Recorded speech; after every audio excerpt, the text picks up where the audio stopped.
ये त्रासदी शुरू हुई है और इसके बाद समस्याएं और बढ़ेगी। हमारे बिहार के लोग बाढ़ की त्रासदी झेल रहे हैं, उनके जान को खतरा है, उनके माल को खतरा है, उनकी संपत्ति को खतरा है। किसे जिम्मेदार मानते हैं? और सरकार भी उस स्तर पे काम करती दिख नहीं रही है और विपक्ष भी लापता दिख रहा है बिहार से। चाहे वो किसी पार्टी की हो, चाहे भारतीय जनता पार्टी को, जनता दल की हो, आरजेडी को, वही तो बाढ़ प्रभावित है। वोटर और बिहार की जनता अगर त्रासदी से घिरी हुई है तो आप घर में नहीं बैठ सकते। आपका दायित्व बनता है कि कैसे सरकारी व्यवस्था से मदद कराया जाए या फिर जो पार्टी की व्यवस्था है उससे कैसे मदद कराया जाए। नीतीश बाबू के लोगों ने नाम ही रख दिया था क्विंटलिया बाबा।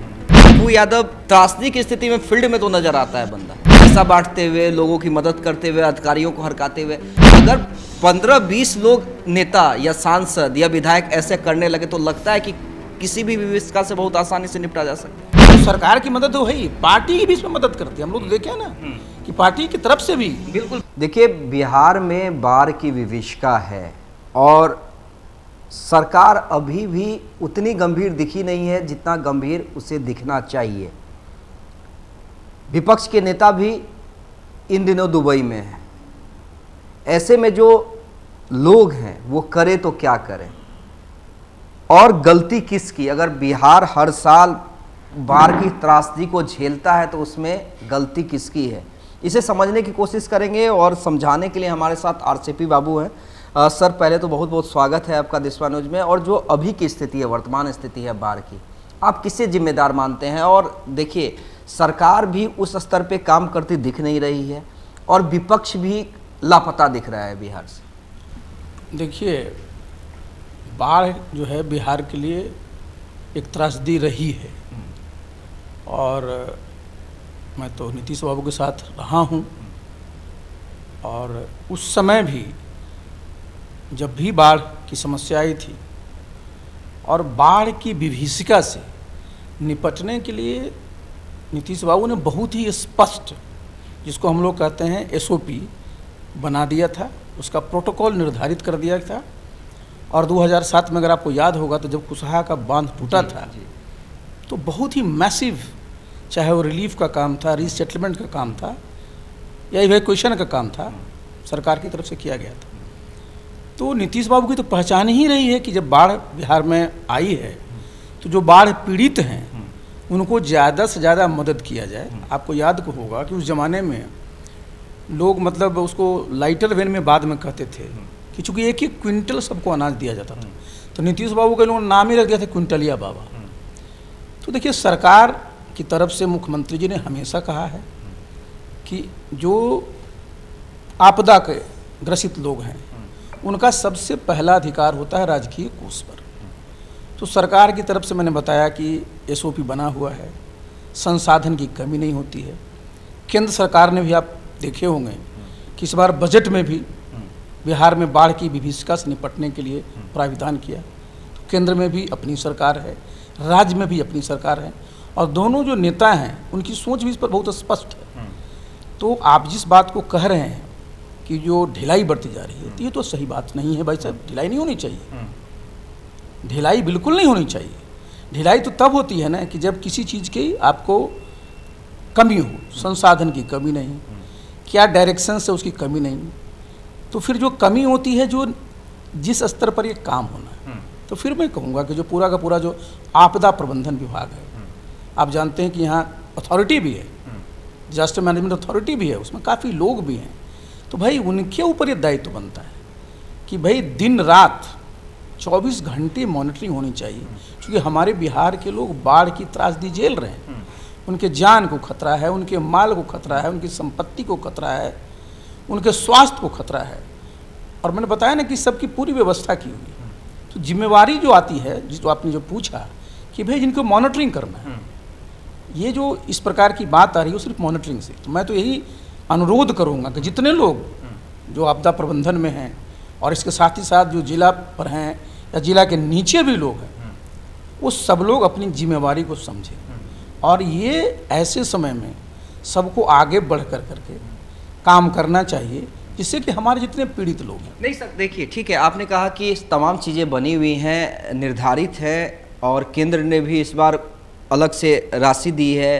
पहले से एक बजट है बिहार का, आपदा प्रबंधन में हर साल बिहार सरकार के खजाने से जितने भी लोग हैं उनको पैसा जाता है।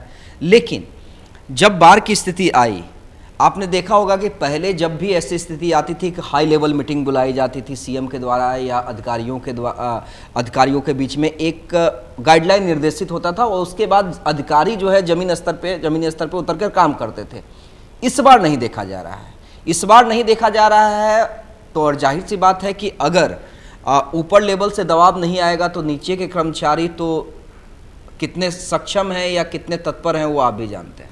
देखिए, आपने बताया कि जो प्रतिवर्ष बाढ़ की तैयारी के लिए उच्च स्तरीय बैठक होती है और निश्चित रूप से बैठक माननीय मुख्यमंत्री जी ने आपको अप्रैल मई के महीने में पक्का किया होगा। ये बिल्कुल एक जो है निर्धारित बैठक है और उसमें जितने भी विभाग हैं इससे संबंधित सब उसमें हिस्सा लेते हैं और मैंने कहा ना कि बिल्कुल स्पष्ट निर्देश रहता है। देखिए, अभी क्या चीज़ है कि जब इस प्रकार की स्थिति आती है ना तो आपके पास क्या है कि आपका जो इमरजेंसी प्लान है उसको तुरंत करना पड़ेगा ना। वो जो है आपदा किसी की प्रतीक्षा नहीं करता है। मैंने कहा ना कि किसी चीज़ की डायरेक्शन की कमी वो है नहीं, पहले से बना हुआ है कि अगर इस प्रकार से होता तो क्या करना है। भाई, लोगों को अगर खाना की कमी है तो क्या व्यवस्था करनी है, लोगों को अगर उनको ग्रेचुइटस रिलीफ देना है तो क्या व्यवस्था है। तो हमारा जो जानकारी है कि कहीं से भी उस स्तर पर कोई कमी नहीं है। लेकिन जो मैंने कहा ना, आज जिसकी आप बात कर रहे हैं, ये सही बात है कि कहीं न कहीं किसी लेवल पर अगर इस प्रकार की चूक हो रही है तो वो ठीक नहीं है और इसकी सीधे सीधे जिम्मेवारी अगर बनती है तो एक विभाग ही है इसके लिए, आपदा प्रबंधन विभाग है।